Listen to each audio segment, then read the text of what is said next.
नंदीग्राम में लड़ाई टफ है, क्योंकि खुद माननीय मुख्यमंत्री वहाँ से चुनाव लड़ रही हैं। लेकिन जिस तरह से रैलियों में जनसैलाब उतर रहा है, ये साफ है कि वहाँ के भूमिपुत्र शुभेंदु अधिकारी जी ही वहाँ से जीत के बहुमत से आएंगे। दीदी ये भी बोल रही है कि बीजेपी के गुंडे यूपी और बिहार के यहाँ पर आ गए हैं हिंसा करवाने। बांग्लादेश से आ रहे हैं वो। बांग्लादेश से आ रहे हैं, वो कहाँ हैं? वो भी तो हैं। हाँ, ये तो बोल रही है कि आ रही हैं वहाँ से, बिहार यूपी से लोग आ रहे हैं, और बांग्लादेश से बुला कर जब अपने पार्टी के सपोर्ट के लिए वोट खड़ा कर रही हैं, वो कहाँ है? वो बांग्लादेशी को तो अपना मानते हैं ना, लेकिन हाँ, अपना मानते हैं तो हम भी लोग अपने बिहार यूपी का अपने मानते हैं। तो फिर बीजेपी सरकार पूर्ण बहुमत से आएगा। से चिढ़ती थी, वो आज अपना गोत्र बता रही है लोगों को नंदीग्राम में। ये देखिए, ये कुछ नहीं है, उनका मानसिक दिवालियापन है। पहले भी जिस तरह से श्री राम से चिढ़ने का कोई तुक नहीं था, तो गोत्र बताने का तुक नहीं है। जो गलत करता है उसे ही सफाई देनी पड़ती है। हम श्री राम के वंशज हैं, कोई अल्लाह का वंशज है, तो ये हमें बताने की जरूरत नहीं है। हम राम को मानते हैं, कोई अल्लाह को मानता है, तो इसके लिए हमें अलग से बताना, इसका मतलब मेरे मन में खोट है, तब हम बताएंगे।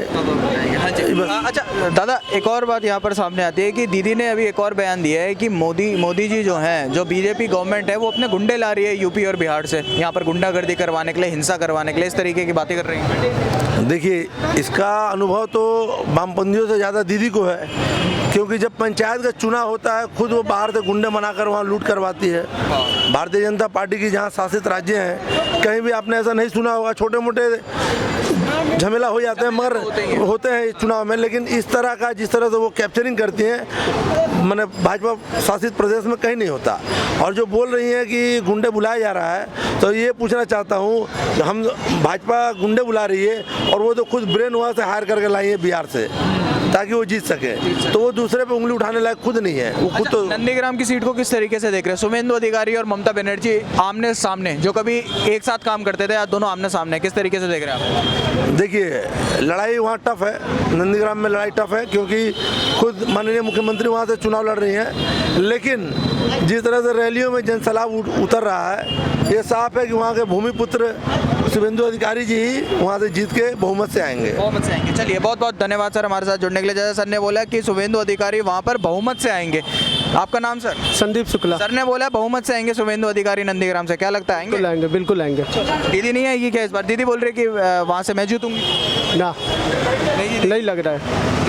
दीदी ये भी बोल रही है कि बीजेपी के गुंडे यूपी और बिहार के यहाँ पर आ गए हैं हिंसा करवाने। बांग्लादेश से आ रहे हैं वो।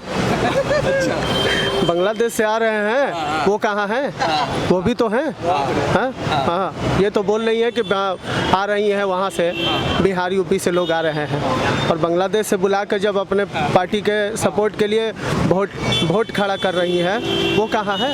वो बांग्लादेशी को तो अपना मानते हैं ना, लेकिन हाँ, अपना मानते हैं, तो हम भी लोग अपने बिहार यूपी का अपने मानते हैं। तो फिर इसमें कोई बड़ी बात नहीं है। अच्छा, ममता बनर्जी ने एक और बात बोली है, यहाँ से सेंट्रल फोर्स को जाने दो, उसके बाद जितने भी बीजेपी के कार्यकर्ता हमारे सामने हाथ जोड़ेंगे। इस कुछ नहीं होगा, ऐसा कुछ नहीं होने वाला है, ऐसा कुछ नहीं होने वाला है। हाँ, टीएमसी के कार्यकर्ता भी हिसाब करने की बात कर रहे हैं, कह रहे हैं जो टीएमसी से बीजेपी में शामिल है उनका भी हिसाब होगा 2 मई के बाद। कुछ नहीं होगा।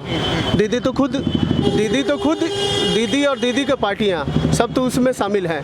हाँ, आज देख लीजिए, आपको गिना देता हूँ, जितने भी आप बस्ट देख लीजिए, जितने गरीब का पैसा है कहाँ गया, जितने भी गरीब का पैसा हुआ कहाँ गया, शारदा नारदा ये सब कहाँ गए? मेरा खुद घुसा हुआ है 25,000 रुपया। हाँ, 25,000 रुपया मेरा खुद डूबा हुआ है, कहाँ गया वो पैसा? मैं एक मजदूर हूँ, मैं एक कमा के खाने वाला आदमी हूँ, मैं किसी तरह से किसी से कोई लेन देन नहीं रखता हूँ। हाँ, मैं भी एक आम आदमी हूँ और मेहनत करके पैसा कमाता हूँ। मेरा 25,000 रुपया डूबा, वो पैसा कहाँ है? हाँ, बताए सरकार हमसे कि वो पैसा कहाँ है? दीदी तो खेलने की बात करती है, बोलती है खेला होबे, तो नंदीग्राम में किसके हाथ खेला होबे?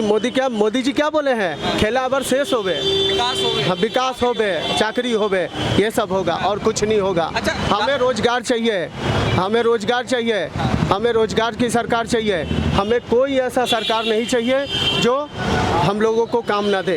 दादा ये तो बता दीजिए कि खेला नंदीग्राम में आखिर किसके साथ होगा, शुभेंदु जी के साथ या फिर ममता जी के साथ? दोनों तो टफ ही है।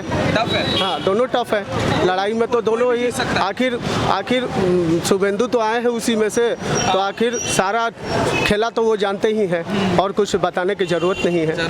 चलिए, बहुत बहुत शुक्रिया सर हमारे साथ जुड़ने के लिए। सर आपका नाम? मेरा नाम बीके सिंह।